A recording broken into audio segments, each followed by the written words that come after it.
사람이 세상에 태어나 가장 먼저 맺는 인연은 부모와의 인연이며 그 다음으로 형제 자매와의 인연이 이어진다. 한 울타리 안에서 함께 밥을 먹고 어린 날에 울고 웃음을 나누며 한 지붕 아래에서 자라난 인연은 그 무엇과도 바꿀 수 없는 소중한 관계로 여겨져 왔다. 그러나 세월이 흘러 나이가 들어갈수록 형제 자매는 점차 멀어지고 때로는 남보다 못한 사이가 되기도 한다. 피는 물보다 진하다 하였으나 삶의 무게 앞에서 피의 끝마저 가벼워지는 현실을 우리는 종종 목격하게 된다. 부처님은 일찍이 말씀하셨다. 모든 인연은 모였다가 흩어지는 법이니 붙잡으려 할수록 괴로움이 커진다. 이 말씀은 형제 자매의 관계에도 그대로 적용된다. 인간의 생애에서 가장 순수하고 따뜻한 정을 느낄 수 있는 시기는 대개 유년기라 할 수 있다. 이 시절 형제 자매는 곧 또래이자 친구였고 때로는 스승이며 보호자였다. 한 집안에서 자라며 같은 음식을 나누고 같은 방에서 잠을 청하며 기쁨과 슬픔, 즐거움과 서러움을 함께 겪는 과정에서 형제 자매의 유대는 단단히 엮여갔다. 어머니의 손맛이 담긴 밥상에 둘러앉아 서로 더 많이 먹겠다고 다투기도 하였고 때로는 부모의 꾸중을 함께 맞으며 울음을 터뜨리기도 하였다.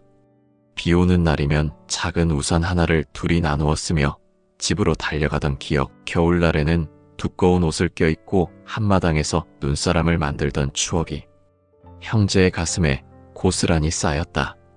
이처럼 어린 시절의 형제 관계는 조건도 계산도 없는 자연스러운 애정과 의리로 유지되었다.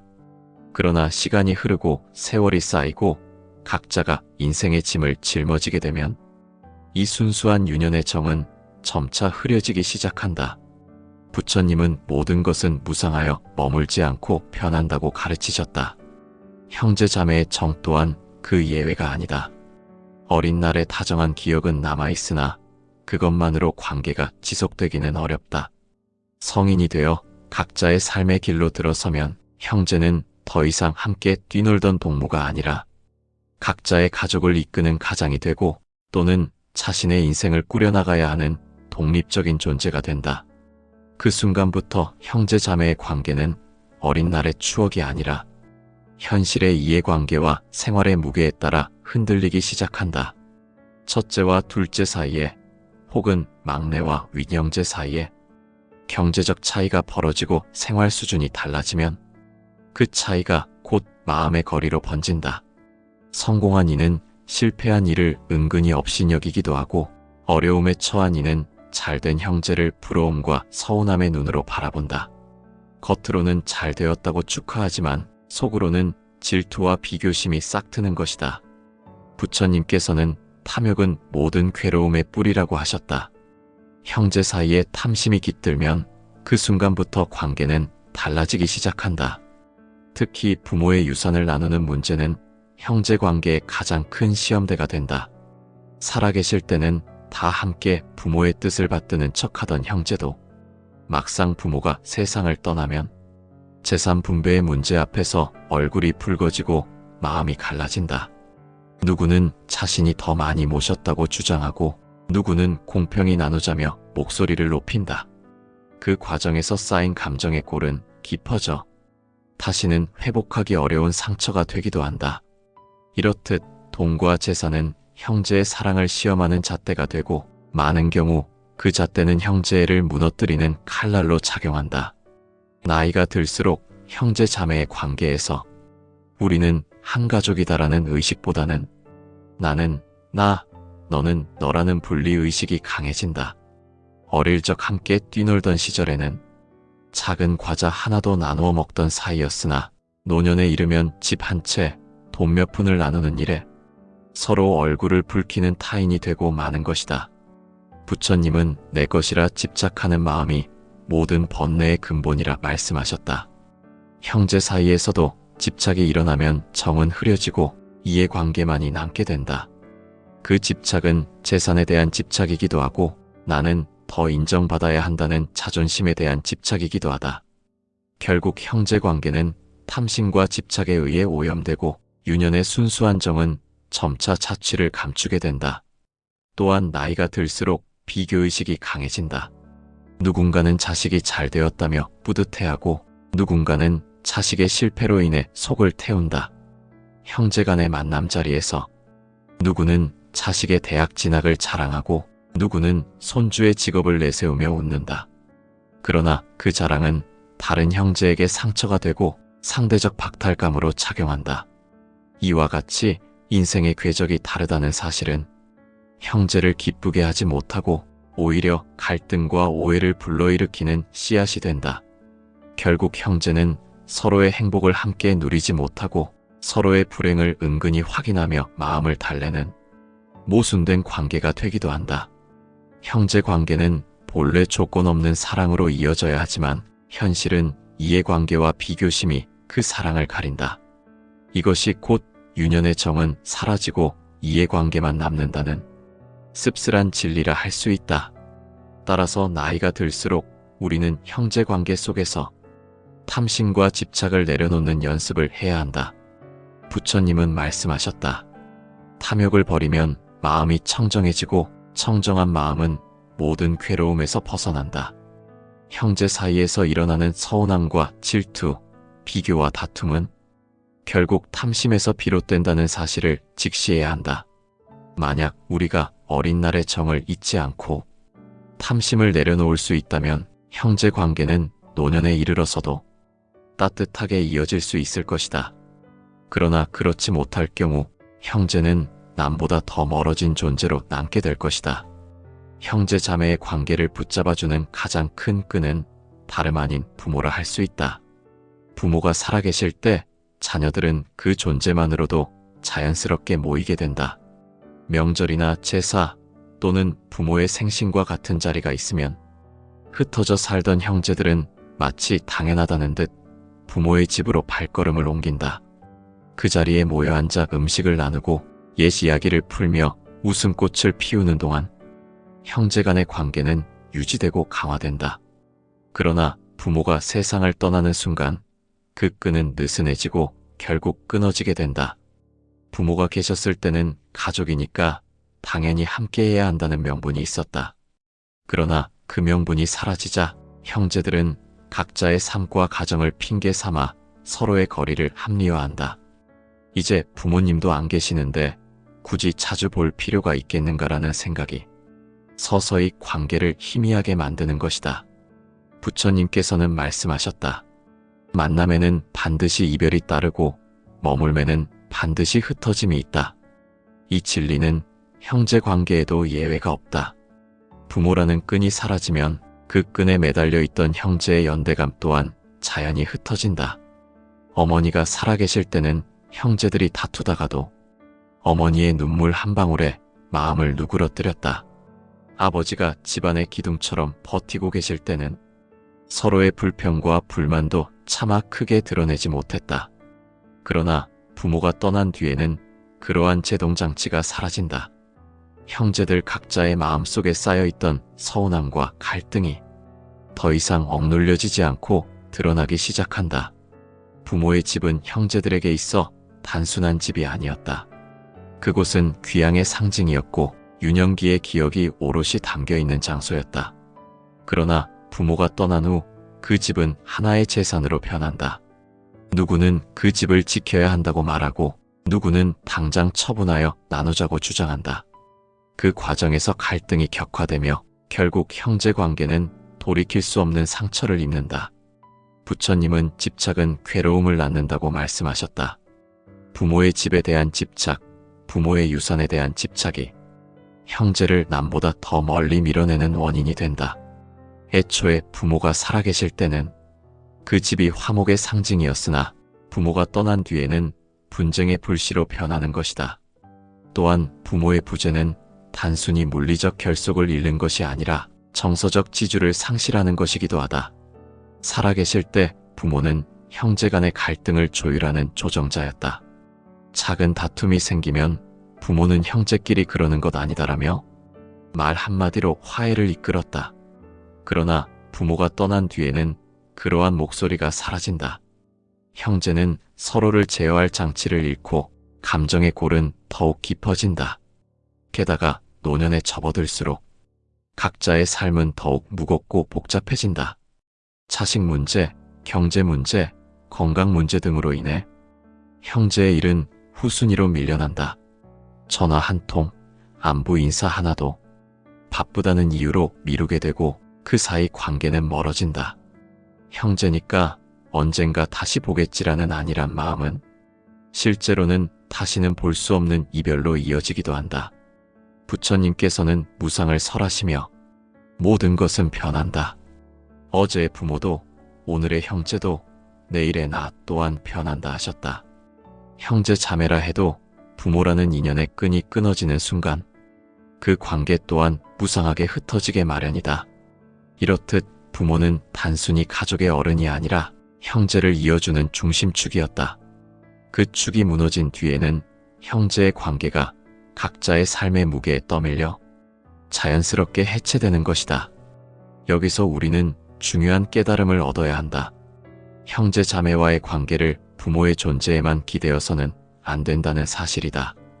부모가 계실 때는 그 사랑을 힘입어 관계가 이어지지만 부모가 떠난 뒤에도 마음의 자비와 이해로 스스로 관계를 지켜내야 한다.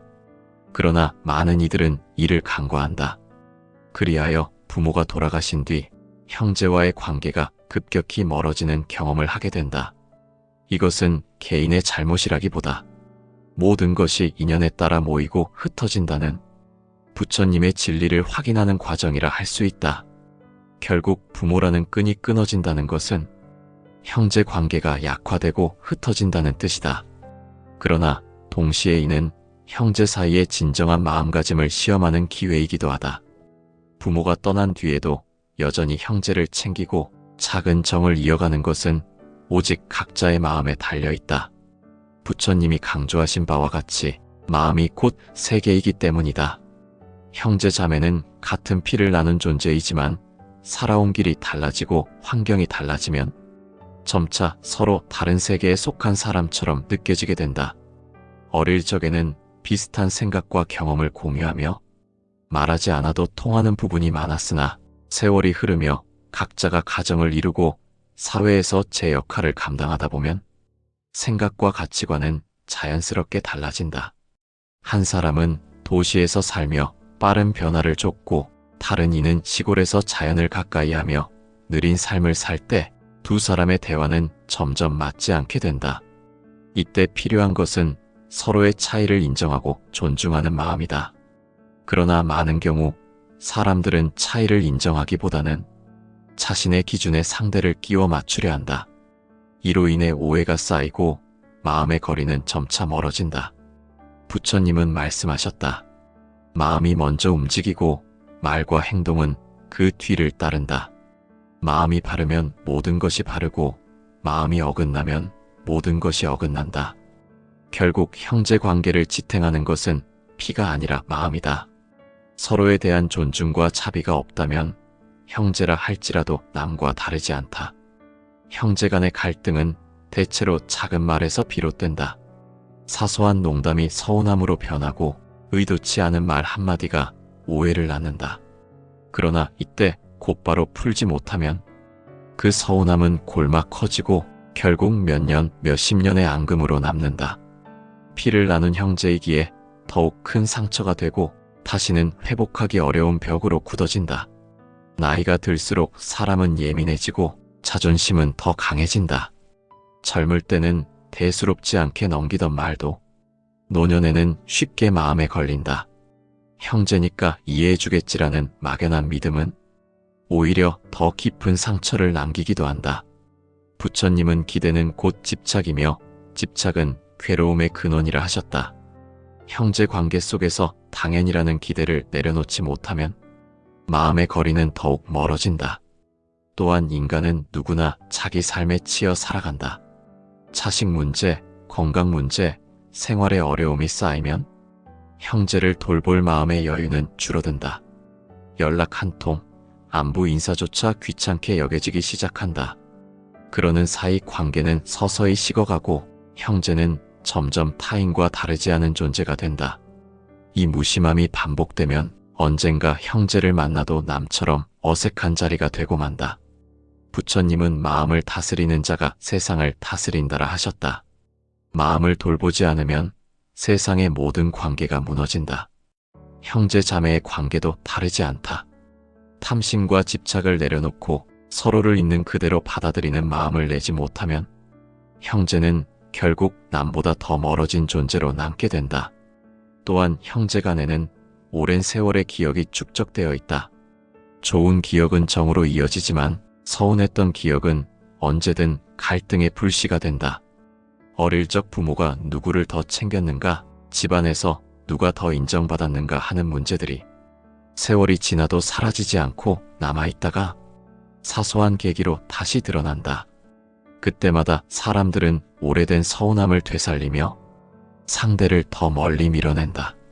마음의 거리를 좁히지 못하는 또 다른 이유는 비교심이다. 형제는 어릴 적부터 자연스럽게 비교되는 존재였다. 누가 공부를 잘하는지, 누가 더 착한지, 누가 더 효자인지 부모의 눈길은 늘 형제를 비교하였다. 이러한 비교는 성인이 된 뒤에도 무의식 속에 남아 상대를 볼 때마다 끊임없이 자신과 견주게 한다. 이 비교심은 곧 질투와 열등감 또는 우월감으로 이어지며 형제 간의 마음의 거리를 더욱 벌려놓는다. 부처님께서는 말씀하셨다. 남과 자신을 비교하는 자는 끝없는 괴로움 속에 빠진다. 형제 관계에서 비교심을 내려놓지 않는다면 그 인연은 남보다도 더 큰 괴로움의 원인이 된다. 결국 중요한 것은 마음을 쓰는 일이다. 마음을 바르게 하고 자비와 이해를 품을 때 형제 관계는 비로소 유지될 수 있다. 혈연이라는 끈은 언젠가 희미해지지만 마음으로 지은 인연은 오래도록 지속된다. 그러나 현실에서 많은 사람들은 형제에게 마음을 쓰기보다 형제니까 당연이라는 안일함에 기댄다. 이 기대가 충족되지 않을 때 형제는 오히려 더 큰 원망의 대상이 된다. 이렇게 마음의 거리를 좁히지 못하면 형제는 남이 되는 것을 넘어 남보다 더 큰 원수로 전락하기도 한다. 노년은 본래 외로운 시기이다. 인생의 동반자도 떠나고 자식들조차 각자의 삶에 바빠 부모를 돌볼 틈이 없다. 그럴 때 가장 든든해야 할 존재가 형제이지만 현실은 그렇지 못한 경우가 많다. 마음을 좁히지 못한 채 멀어진 형제는 오히려 외로움을 더 크게 만드는 원인이 된다. 그러므로 노년을 평온히 살기 위해서는 형제와의 관계에서 무엇보다 마음의 거리를 좁히려는 노력이 필요하다. 그것은 거창한 것이 아니다. 가끔 연락을 하고 서운한 일이 있어도 먼저 풀어내며 서로의 차이를 인정하는 일에서 시작된다. 이 작은 마음 씀씀이가 쌓여 형제를 남이 아닌 벗으로 남게 한다. 부처님은 가르치셨다. 자비로운 마음은 모든 경계를 뛰어넘는다. 형제와 나 사이에 놓인 벽을 허무는 것은 결국 자비로운 마음뿐이다. 마음을 내어 서로를 이해하고 받아들일 때 형제는 비로소 다시 가까워질 수 있다. 결국 형제 자매라 할지라도 마음을 좁히지 못하면 남이 된다. 그러나 마음을 열고 자비를 실천한다면 그 인연은 남보다도 더 귀한 평생의 동반자로 남을 수 있다. 모든 것은 마음에 달려 있으며 부처님의 말씀처럼 마음이 곧 세계이기 때문이다. 늙어가며 형제 자매가 남이 되는 까닭은 분명하다. 유년기의 따뜻한 정은 세월 속에서 희미해지고 재산과 이해관계가 그 자리를 대신하며 부모라는 끈이 끊어진 뒤에는 각자의 삶의 무게가 형제를 흩어지게 만든다. 더 나아가 마음의 거리를 좁히지 못하고 집착과 서운함에 갇힌 채 살아간다면 형제는 결국 남보다도 더 먼 존재로 변하고 만다. 부처님께서는 일찍이 말씀하셨다. 사람은 누구도 홀로 태어나지 않으나 결국 홀로 떠나간다. 만남과 이별은 모두 인연의 흐름일 뿐이니 인연에 매달리지 말고 그 흐름을 있는 그대로 보아야 한다. 이 말씀 속에는 형제 관계의 진리 또한 담겨 있다. 형제는 영원히 함께할 것 같지만 세월이 흐르면 결국 각자의 길을 가게 된다. 그것은 피를 나눈 인연일지라도 피해갈 수 없는 무상한 진실이다. 그렇다고 하여 형제와 멀어진 현실을 원망만 하고 살아간다면 그 원망은 오히려 내 마음을 더 괴롭히는 독이 된다. 부처님은 원망은 원망으로 풀리지 않는다. 오직 자비와 이해로서만 풀린다라 하셨다. 따라서 형제와의 관계 속에서 서운함이 생기고 거리가 멀어졌다면 그 상황을 탓하기보다 내 마음의 집착을 먼저 내려놓아야 한다. 때로는 억지로 이어가려 애쓸 필요도 없다. 인연이 닿으면 흩어지는 것이 자연의 이치이기 때문이다. 그렇기에 중요한 것은 형제와 어떻게 끝까지 붙잡고 있을 것인가가 아니라 형제와 멀어지더라도 어떻게 내 마음을 평온히 지킬 것인가이다. 결국 형제든 남이든 우리 삶에서 가장 중요한 것은 외부의 관계가 아니라 내 마음의 평안이다. 노년에 이르면 누구나 외로움을 두려워한다. 그러나 부처님은 말씀하셨다. 홀로 있음은 외로움이 아니라 자유다. 홀로 설 수 있는 자만이 세상의 속박에서 벗어난다. 형제와 멀어졌다고 해서 반드시 불행한 것은 아니다. 그 관계를 집착하지 않고 내려놓는 순간 오히려 홀로 설 수 있는 자유를 얻게 된다.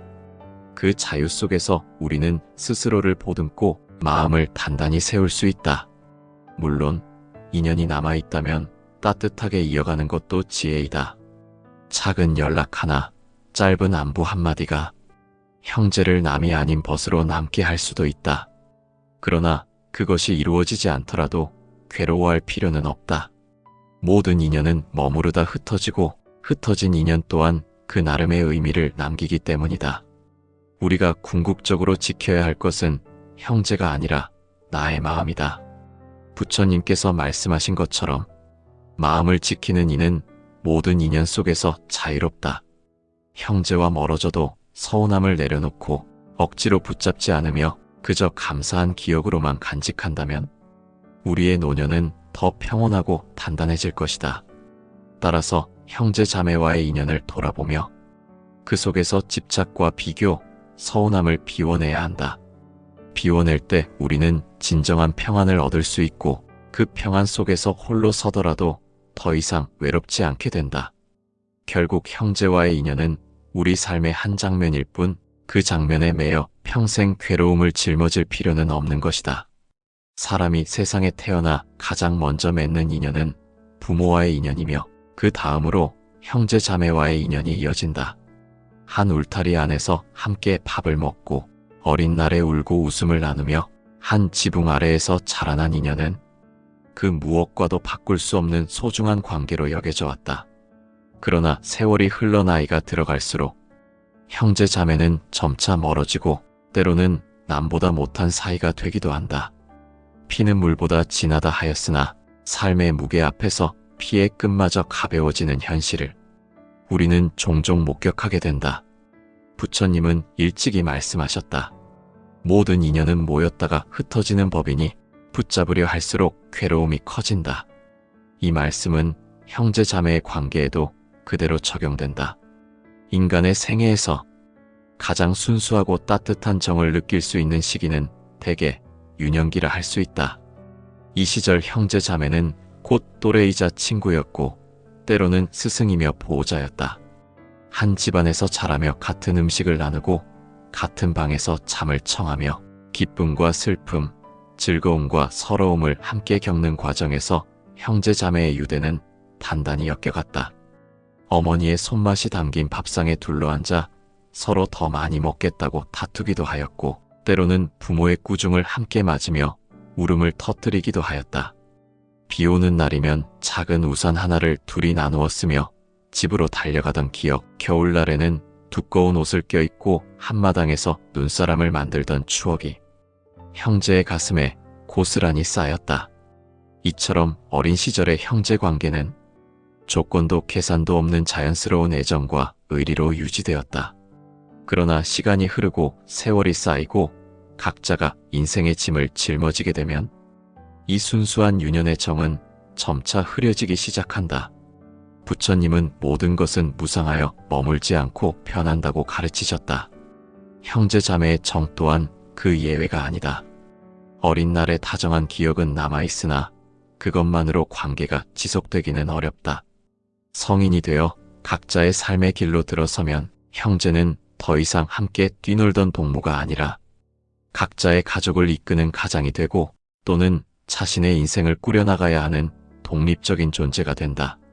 그 순간부터 형제 자매의 관계는 어린 날의 추억이 아니라 현실의 이해관계와 생활의 무게에 따라 흔들리기 시작한다.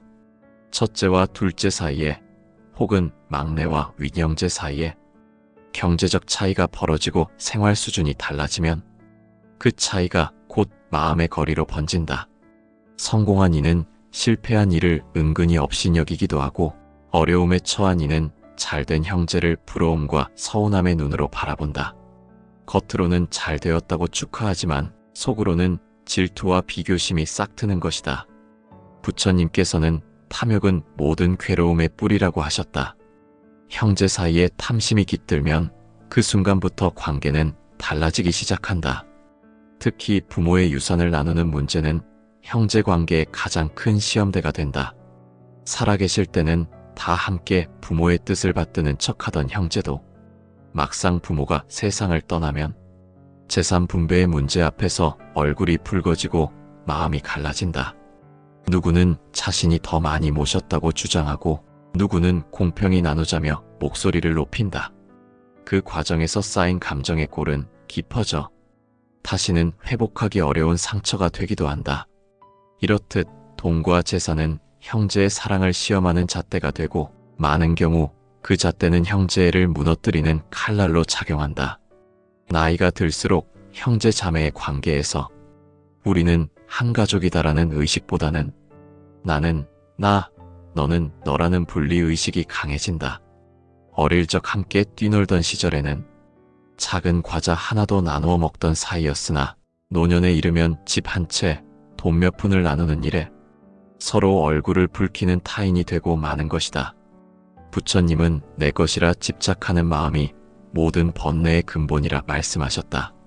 형제 사이에서도 집착이 일어나면 정은 흐려지고 이해관계만이 남게 된다. 그 집착은 재산에 대한 집착이기도 하고 나는 더 인정받아야 한다는 자존심에 대한 집착이기도 하다. 결국 형제관계는 탐심과 집착에 의해 오염되고 유년의 순수한 정은 점차 자취를 감추게 된다. 또한 나이가 들수록 비교의식이 강해진다. 누군가는 자식이 잘 되었다며 뿌듯해하고 누군가는 자식의 실패로 인해 속을 태운다. 형제 간의 만남 자리에서 누구는 자식의 대학 진학을 자랑하고 누구는 손주의 직업을 내세우며 웃는다. 그러나 그 자랑은 다른 형제에게 상처가 되고 상대적 박탈감으로 작용한다. 이와 같이 인생의 궤적이 다르다는 사실은 형제를 기쁘게 하지 못하고 오히려 갈등과 오해를 불러일으키는 씨앗이 된다. 결국 형제는 서로의 행복을 함께 누리지 못하고 서로의 불행을 은근히 확인하며 마음을 달래는 모순된 관계가 되기도 한다. 형제 관계는 본래 조건 없는 사랑으로 이어져야 하지만 현실은 이해관계와 비교심이 그 사랑을 가린다. 이것이 곧 유년의 정은 사라지고 이해관계만 남는다는 씁쓸한 진리라 할 수 있다. 따라서 나이가 들수록 우리는 형제관계 속에서 탐심과 집착을 내려놓는 연습을 해야 한다. 부처님은 말씀하셨다. 탐욕을 버리면 마음이 청정해지고 청정한 마음은 모든 괴로움에서 벗어난다. 형제 사이에서 일어나는 서운함과 질투, 비교와 다툼은 결국 탐심에서 비롯된다는 사실을 직시해야 한다. 만약 우리가 어린 날의 정을 잊지 않고 탐심을 내려놓을 수 있다면 형제 관계는 노년에 이르러서도 따뜻하게 이어질 수 있을 것이다. 그러나 그렇지 못할 경우 형제는 남보다 더 멀어진 존재로 남게 될 것이다. 형제 자매의 관계를 붙잡아주는 가장 큰 끈은 다름 아닌 부모라 할 수 있다. 부모가 살아계실 때 자녀들은 그 존재만으로도 자연스럽게 모이게 된다.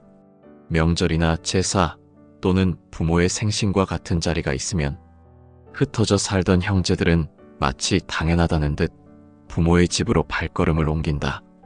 그 자리에 모여 앉아 음식을 나누고 옛 이야기를 풀며 웃음꽃을 피우는 동안 형제 간의 관계는 유지되고 강화된다.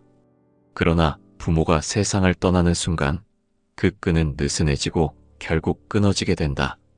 부모가 계셨을 때는 가족이니까 당연히 함께해야 한다는 명분이 있었다. 그러나 그 명분이 사라지자 형제들은 각자의 삶과 가정을 핑계 삼아 서로의 거리를 합리화한다. 이제 부모님도 안 계시는데 굳이 자주 볼 필요가 있겠는가라는 생각이 서서히 관계를 희미하게 만드는 것이다. 부처님께서는 말씀하셨다. 만남에는 반드시 이별이 따르고 머물매는 반드시 흩어짐이 있다. 이 진리는 형제 관계에도 예외가 없다. 부모라는 끈이 사라지면 그 끈에 매달려 있던 형제의 연대감 또한 자연히 흩어진다. 어머니가 살아계실 때는 형제들이 다투다가도 어머니의 눈물 한 방울에 마음을 누그러뜨렸다. 아버지가 집안의 기둥처럼 버티고 계실 때는 서로의 불평과 불만도 차마 크게 드러내지 못했다. 그러나 부모가 떠난 뒤에는 그러한 제동장치가 사라진다. 형제들 각자의 마음속에 쌓여있던 서운함과 갈등이 더 이상 억눌려지지 않고 드러나기 시작한다. 부모의 집은 형제들에게 있어 단순한 집이 아니었다. 그곳은 귀향의 상징이었고 유년기의 기억이 오롯이 담겨있는 장소였다. 그러나 부모가 떠난 후 그 집은 하나의 재산으로 변한다. 누구는 그 집을 지켜야 한다고 말하고 누구는 당장 처분하여 나누자고 주장한다.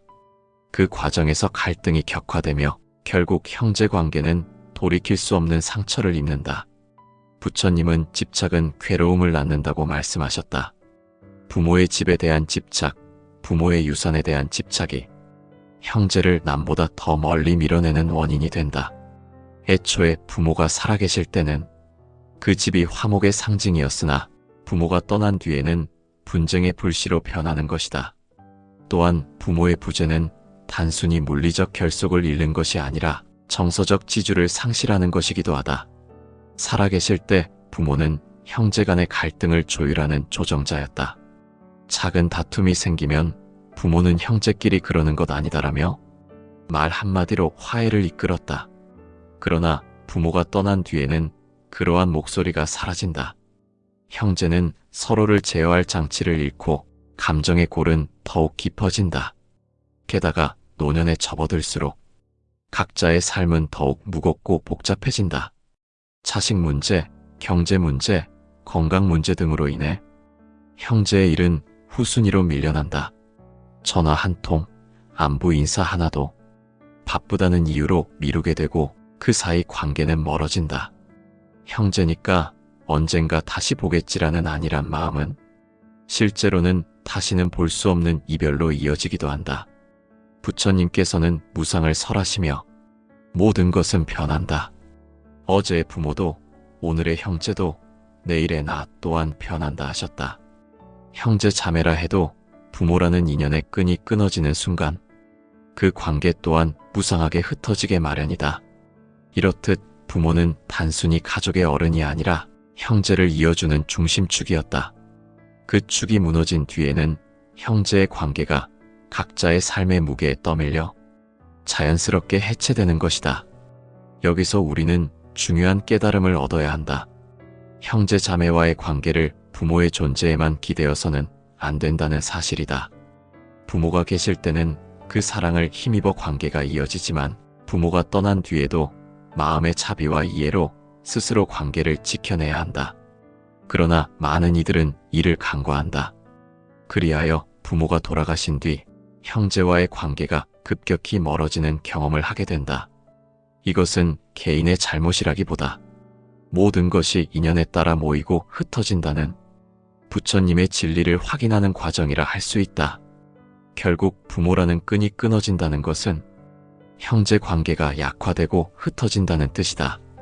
그러나 동시에 이는 형제 사이의 진정한 마음가짐을 시험하는 기회이기도 하다. 부모가 떠난 뒤에도 여전히 형제를 챙기고 작은 정을 이어가는 것은 오직 각자의 마음에 달려있다.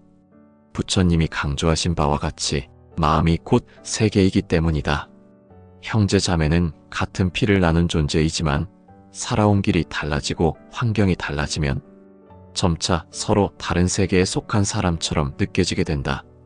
어릴 적에는 비슷한 생각과 경험을 공유하며 말하지 않아도 통하는 부분이 많았으나 세월이 흐르며 각자가 가정을 이루고 사회에서 제 역할을 감당하다 보면 생각과 가치관은 자연스럽게 달라진다.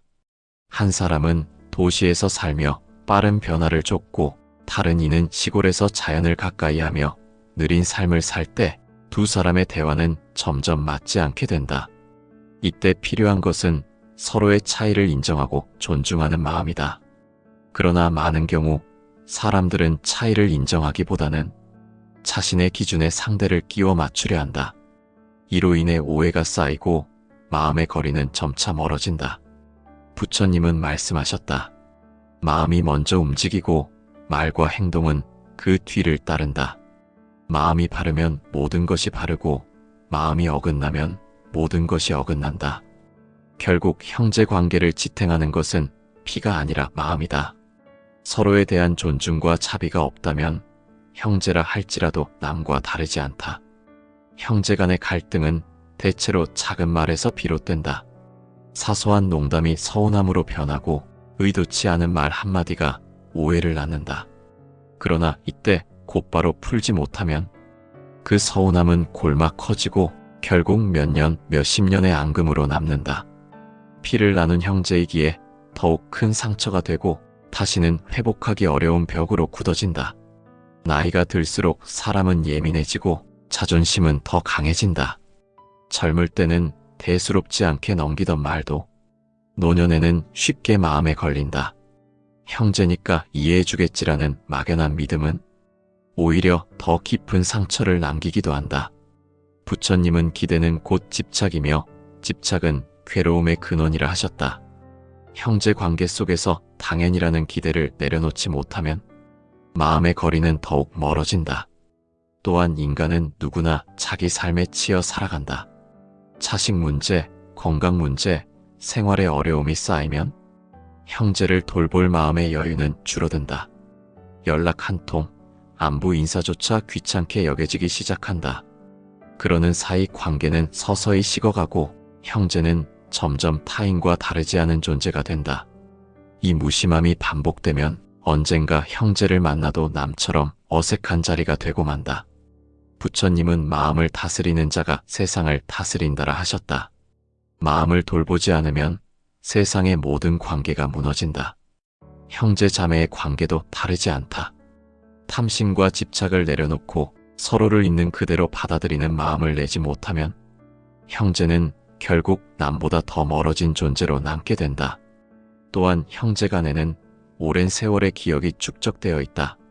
좋은 기억은 정으로 이어지지만 서운했던 기억은 언제든 갈등의 불씨가 된다. 어릴 적 부모가 누구를 더 챙겼는가, 집안에서 누가 더 인정받았는가 하는 문제들이 세월이 지나도 사라지지 않고 남아있다가 사소한 계기로 다시 드러난다. 그때마다 사람들은 오래된 서운함을 되살리며 상대를 더 멀리 밀어낸다. 마음의 거리를 좁히지 못하는 또 다른 이유는 비교심이다. 형제는 어릴 적부터 자연스럽게 비교되는 존재였다. 누가 공부를 잘하는지, 누가 더 착한지, 누가 더 효자인지 부모의 눈길은 늘 형제를 비교하였다. 이러한 비교는 성인이 된 뒤에도 무의식 속에 남아 상대를 볼 때마다 끊임없이 자신과 견주게 한다. 이 비교심은 곧 질투와 열등감 또는 우월감으로 이어지며 형제 간의 마음의 거리를 더욱 벌려놓는다. 부처님께서는 말씀하셨다. 남과 자신을 비교하는 자는 끝없는 괴로움 속에 빠진다. 형제 관계에서 비교심을 내려놓지 않는다면 그 인연은 남보다도 더 큰 괴로움의 원인이 된다. 결국 중요한 것은 마음을 쓰는 일이다. 마음을 바르게 하고 자비와 이해를 품을 때 형제 관계는 비로소 유지될 수 있다. 혈연이라는 끈은 언젠가 희미해지지만 마음으로 지은 인연은 오래도록 지속된다. 그러나 현실에서 많은 사람들은 형제에게 마음을 쓰기보다 형제니까 당연이라는 안일함에 기댄다. 이 기대가 충족되지 않을 때 형제는 오히려 더 큰 원망의 대상이 된다. 이렇게 마음의 거리를 좁히지 못하면 형제는 남이 되는 것을 넘어 남보다 더 큰 원수로 전락하기도 한다.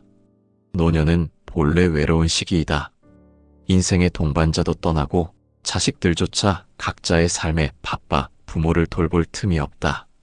그럴 때 가장 든든해야 할 존재가 형제이지만 현실은 그렇지 못한 경우가 많다. 마음을 좁히지 못한 채 멀어진 형제는 오히려 외로움을 더 크게 만드는 원인이 된다.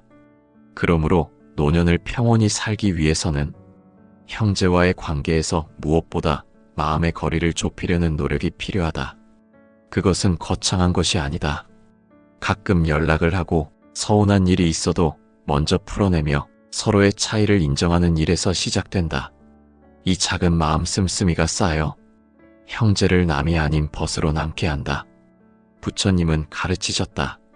자비로운 마음은 모든 경계를 뛰어넘는다.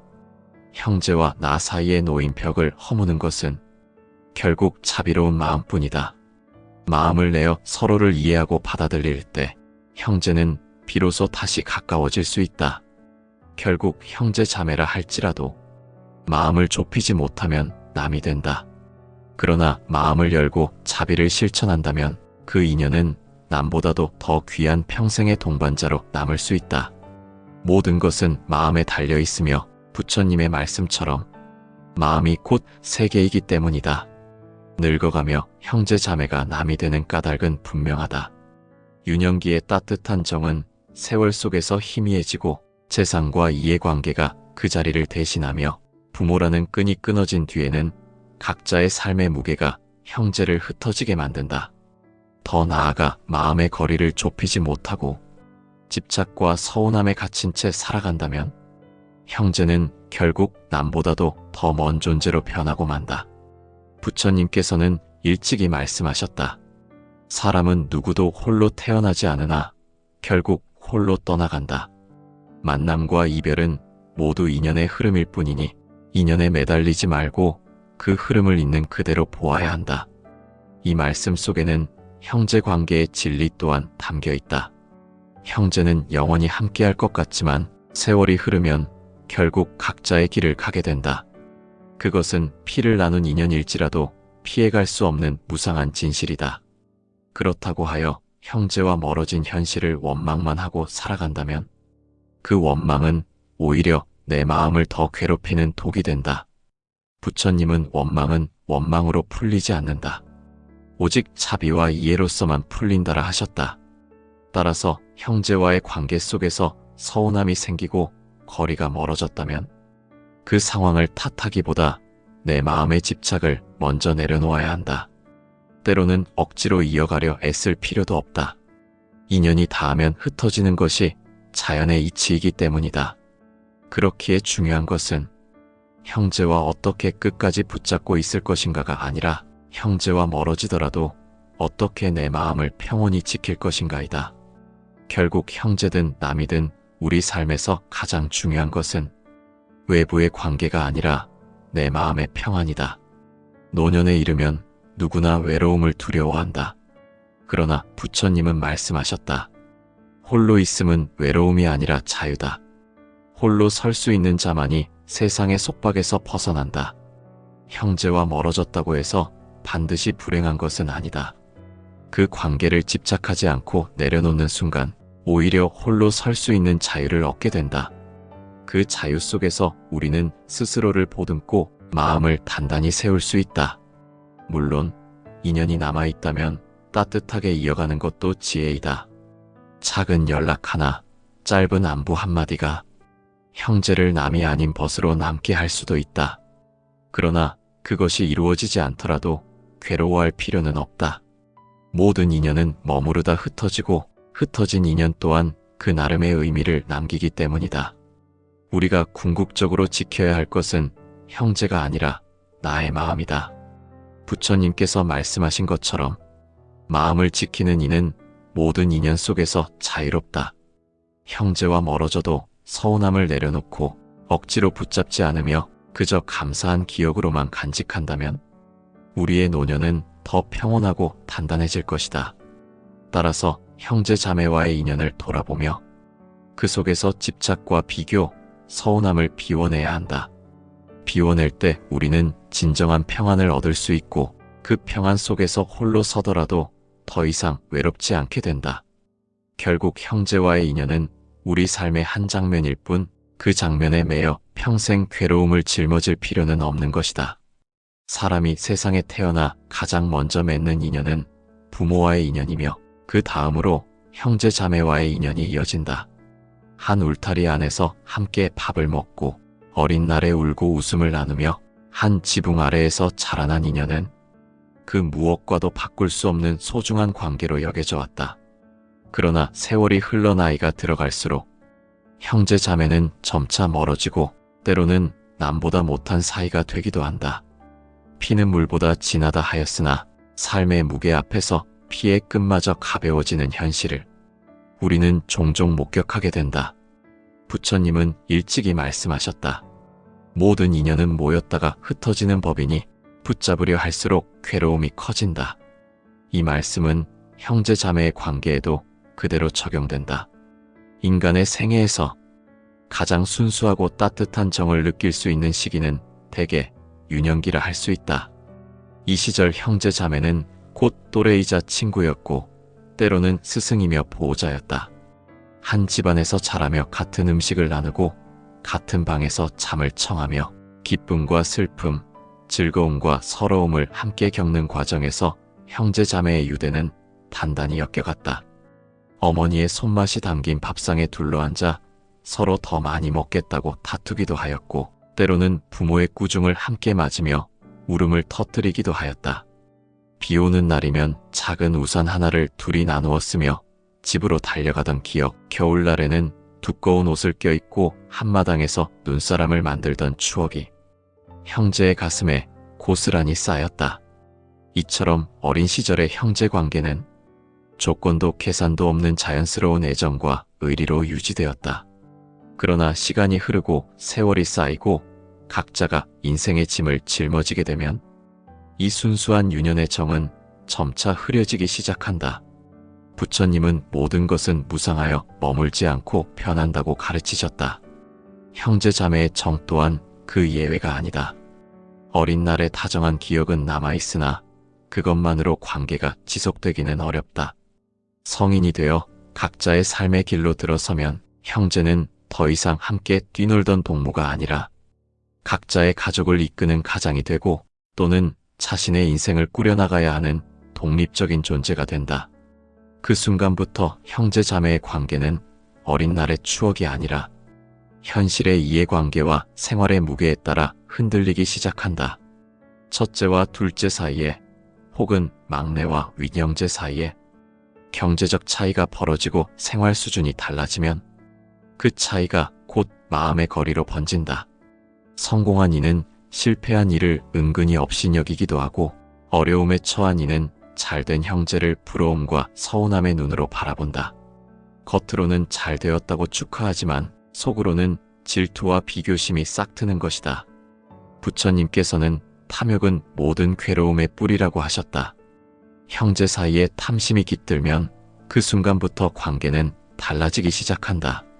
특히 부모의 유산을 나누는 문제는 형제 관계의 가장 큰 시험대가 된다. 살아계실 때는 다 함께 부모의 뜻을 받드는 척하던 형제도 막상 부모가 세상을 떠나면 재산 분배의 문제 앞에서 얼굴이 붉어지고 마음이 갈라진다. 누구는 자신이 더 많이 모셨다고 주장하고 누구는 공평히 나누자며 목소리를 높인다. 그 과정에서 쌓인 감정의 골은 깊어져 다시는 회복하기 어려운 상처가 되기도 한다. 이렇듯 돈과 재산은 형제의 사랑을 시험하는 잣대가 되고 많은 경우 그 잣대는 형제를 무너뜨리는 칼날로 작용한다. 나이가 들수록 형제 자매의 관계에서 우리는 한 가족이다라는 의식보다는 나는 나, 너는 너라는 분리의식이 강해진다.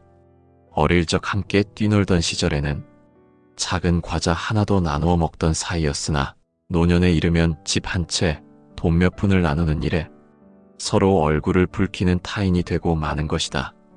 부처님은 내 것이라 집착하는 마음이 모든 번뇌의 근본이라 말씀하셨다. 형제 사이에서도 집착이 일어나면 정은 흐려지고 이해관계만이 남게 된다.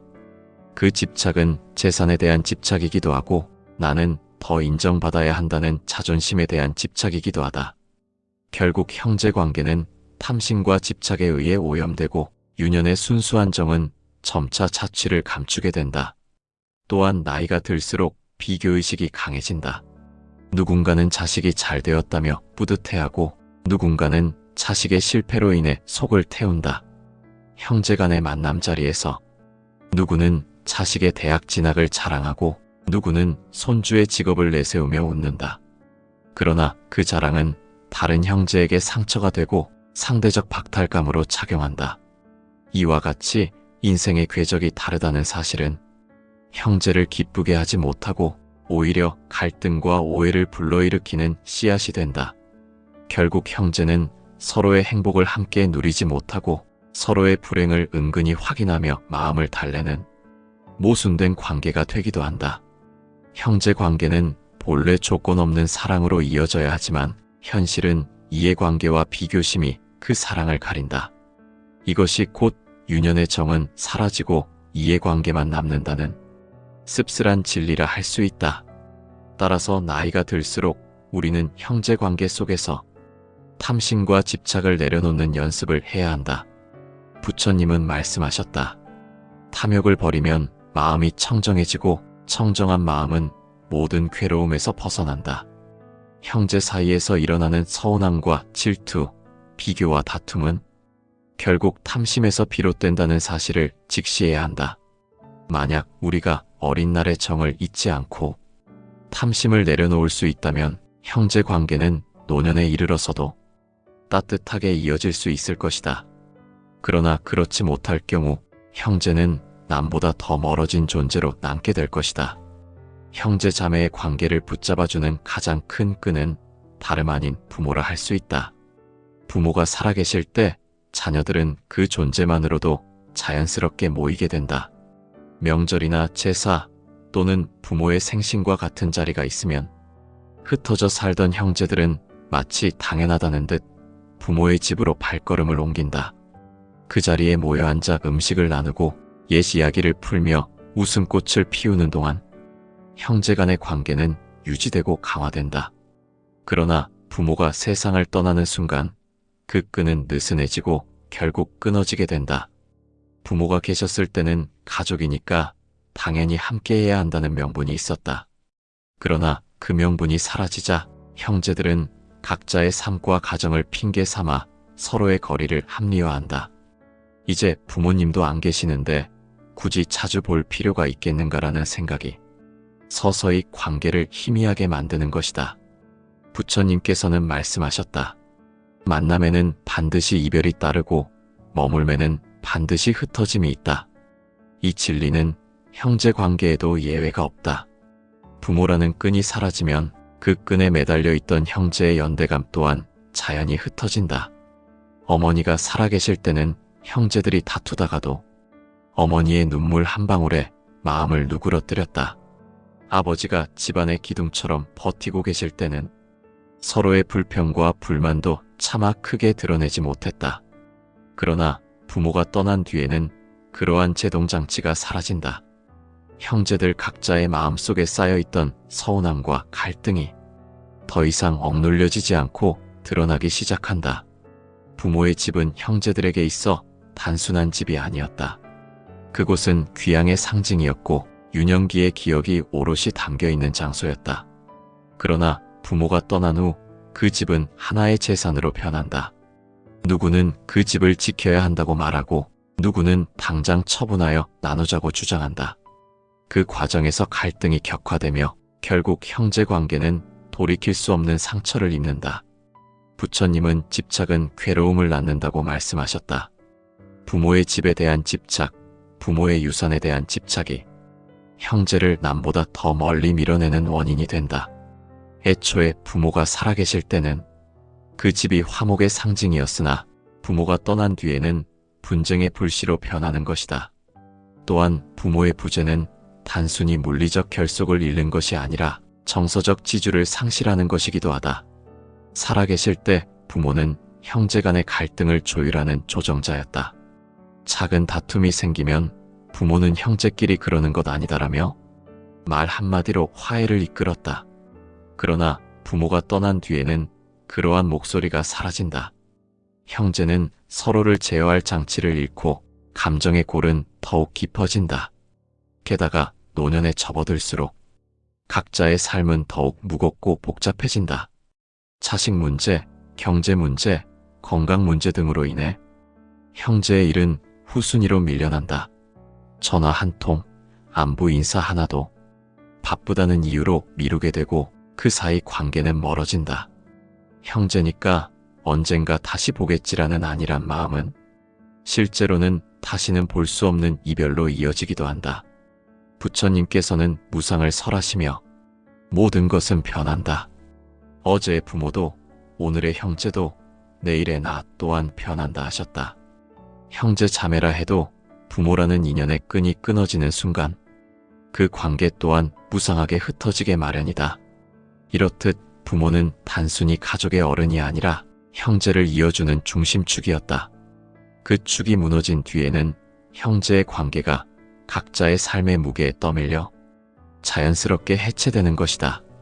여기서 우리는 중요한 깨달음을 얻어야 한다. 형제 자매와의 관계를 부모의 존재에만 기대어서는 안 된다는 사실이다. 부모가 계실 때는 그 사랑을 힘입어 관계가 이어지지만 부모가 떠난 뒤에도 마음의 자비와 이해로 스스로 관계를 지켜내야 한다. 그러나 많은 이들은 이를 간과한다. 그리하여 부모가 돌아가신 뒤 형제와의 관계가 급격히 멀어지는 경험을 하게 된다. 이것은 개인의 잘못이라기보다 모든 것이 인연에 따라 모이고 흩어진다는 부처님의 진리를 확인하는 과정이라 할 수 있다. 결국 부모라는 끈이 끊어진다는 것은 형제 관계가 약화되고 흩어진다는 뜻이다. 그러나 동시에 이는 형제 사이의 진정한 마음가짐을 시험하는 기회이기도 하다. 부모가 떠난 뒤에도 여전히 형제를 챙기고 작은 정을 이어가는 것은 오직 각자의 마음에 달려있다. 부처님이 강조하신 바와 같이 마음이 곧 세계이기 때문이다. 형제 자매는 같은 피를 나눈 존재이지만 살아온 길이 달라지고 환경이 달라지면 점차 서로 다른 세계에 속한 사람처럼 느껴지게 된다. 어릴 적에는 비슷한 생각과 경험을 공유하며 말하지 않아도 통하는 부분이 많았으나 세월이 흐르며 각자가 가정을 이루고 사회에서 제 역할을 감당하다 보면 생각과 가치관은 자연스럽게 달라진다. 한 사람은 도시에서 살며 빠른 변화를 쫓고 다른 이는 시골에서 자연을 가까이 하며 느린 삶을 살 때 두 사람의 대화는 점점 맞지 않게 된다. 이때 필요한 것은 서로의 차이를 인정하고 존중하는 마음이다. 그러나 많은 경우 사람들은 차이를 인정하기보다는 자신의 기준에 상대를 끼워 맞추려 한다. 이로 인해 오해가 쌓이고 마음의 거리는 점차 멀어진다. 부처님은 말씀하셨다. 마음이 먼저 움직이고 말과 행동은 그 뒤를 따른다. 마음이 바르면 모든 것이 바르고 마음이 어긋나면 모든 것이 어긋난다. 결국 형제 관계를 지탱하는 것은 피가 아니라 마음이다. 서로에 대한 존중과 자비가 없다면 형제라 할지라도 남과 다르지 않다.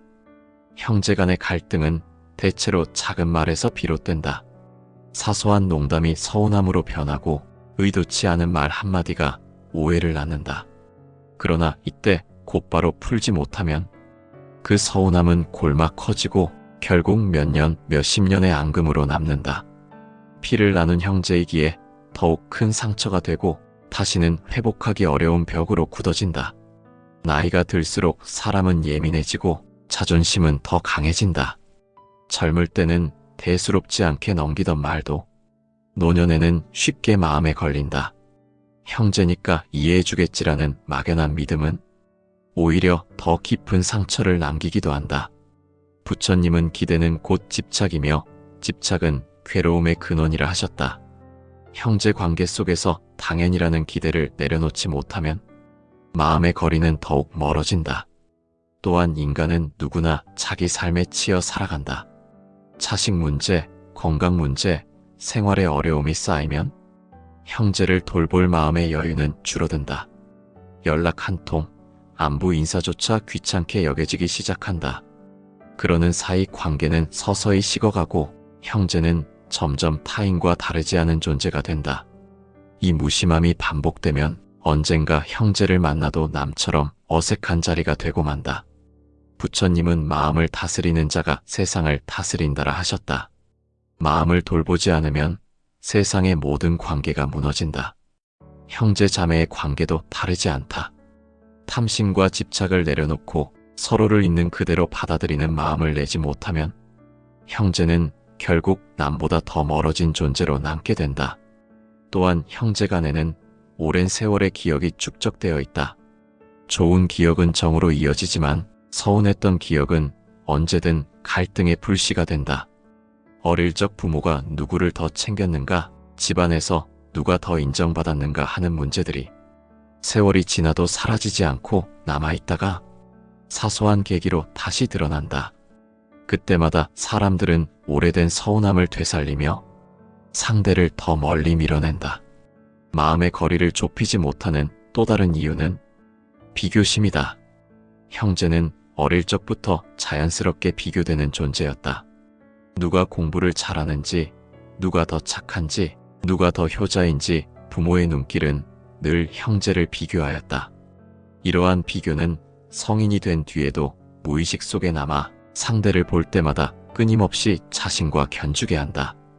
이 비교심은 곧 질투와 열등감 또는 우월감으로 이어지며 형제 간의 마음의 거리를 더욱 벌려놓는다. 부처님께서는 말씀하셨다. 남과 자신을 비교하는 자는 끝없는 괴로움 속에 빠진다. 형제 관계에서 비교심을 내려놓지 않는다면 그 인연은 남보다도 더 큰 괴로움의 원인이 된다. 결국 중요한 것은 마음을 쓰는 일이다. 마음을 바르게 하고 자비와 이해를 품을 때 형제 관계는 비로소 유지될 수 있다. 혈연이라는 끈은 언젠가 희미해지지만 마음으로 지은 인연은 오래도록 지속된다. 그러나 현실에서 많은 사람들은 형제에게 마음을 쓰기보다 형제니까 당연이라는 안일함에 기댄다. 이 기대가 충족되지 않을 때 형제는 오히려 더 큰 원망의 대상이 된다. 이렇게 마음의 거리를 좁히지 못하면 형제는 남이 되는 것을 넘어 남보다 더 큰 원수로 전락하기도 한다. 노년은 본래 외로운 시기이다. 인생의 동반자도 떠나고 자식들조차 각자의 삶에 바빠 부모를 돌볼 틈이 없다. 그럴 때 가장 든든해야 할 존재가 형제이지만 현실은 그렇지 못한 경우가 많다. 마음을 좁히지 못한 채 멀어진 형제는 오히려 외로움을 더 크게 만드는 원인이 된다. 그러므로 노년을 평온히 살기 위해서는 형제와의 관계에서 무엇보다 마음의 거리를 좁히려는 노력이 필요하다. 그것은 거창한 것이 아니다. 가끔 연락을 하고 서운한 일이 있어도 먼저 풀어내며 서로의 차이를 인정하는 일에서 시작된다. 이 작은 마음 씀씀이가 쌓여 형제를 남이 아닌 벗으로 남게 한다. 부처님은 가르치셨다. 자비로운 마음은 모든 경계를 뛰어넘는다. 형제와 나 사이에 놓인 벽을 허무는 것은 결국 자비로운 마음뿐이다.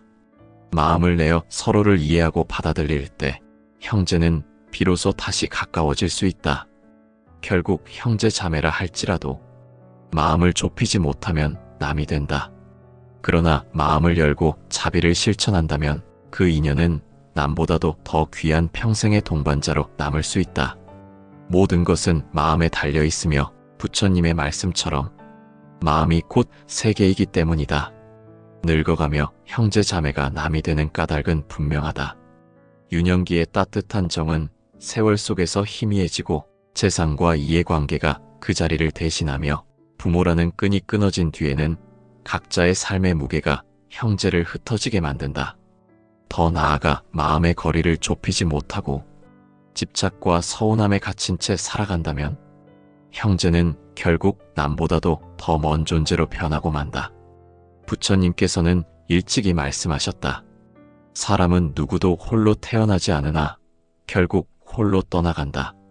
만남과 이별은 모두 인연의 흐름일 뿐이니 인연에 매달리지 말고 그 흐름을 있는 그대로 보아야 한다. 이 말씀 속에는 형제 관계의 진리 또한 담겨 있다. 형제는 영원히 함께할 것 같지만 세월이 흐르면 결국 각자의 길을 가게 된다. 그것은 피를 나눈 인연일지라도 피해갈 수 없는 무상한 진실이다. 그렇다고 하여 형제와 멀어진 현실을 원망만 하고 살아간다면 그 원망은 오히려 내 마음을 더 괴롭히는 독이 된다. 부처님은 원망은 원망으로 풀리지 않는다. 오직 자비와 이해로서만 풀린다라 하셨다. 따라서 형제와의 관계 속에서 서운함이 생기고 거리가 멀어졌다면 그 상황을 탓하기보다 내 마음의 집착을 먼저 내려놓아야 한다. 때로는 억지로 이어가려 애쓸 필요도 없다. 인연이 닿으면 흩어지는 것이 자연의 이치이기 때문이다. 그렇기에 중요한 것은 형제와 어떻게 끝까지 붙잡고 있을 것인가가 아니라 형제와 멀어지더라도 어떻게 내 마음을 평온히 지킬 것인가이다. 결국 형제든 남이든 우리 삶에서 가장 중요한 것은 외부의 관계가 아니라 내 마음의 평안이다. 노년에 이르면 누구나 외로움을 두려워한다. 그러나 부처님은 말씀하셨다. 홀로 있음은 외로움이 아니라 자유다. 홀로 설 수 있는 자만이 세상의 속박에서 벗어난다. 형제와 멀어졌다고 해서 반드시 불행한 것은 아니다. 그 관계를 집착하지 않고 내려놓는 순간 오히려 홀로 설 수 있는 자유를 얻게 된다. 그 자유 속에서 우리는 스스로를 보듬고 마음을 단단히 세울 수 있다. 물론 인연이 남아있다면 따뜻하게 이어가는 것도 지혜이다. 작은 연락 하나, 짧은 안부 한마디가 형제를 남이 아닌 벗으로 남게 할 수도 있다. 그러나 그것이 이루어지지 않더라도 괴로워할 필요는 없다. 모든 인연은 머무르다 흩어지고 흩어진 인연 또한 그 나름의 의미를 남기기 때문이다. 우리가 궁극적으로 지켜야 할 것은 형제가 아니라 나의 마음이다. 부처님께서 말씀하신 것처럼 마음을 지키는 이는 모든 인연 속에서 자유롭다.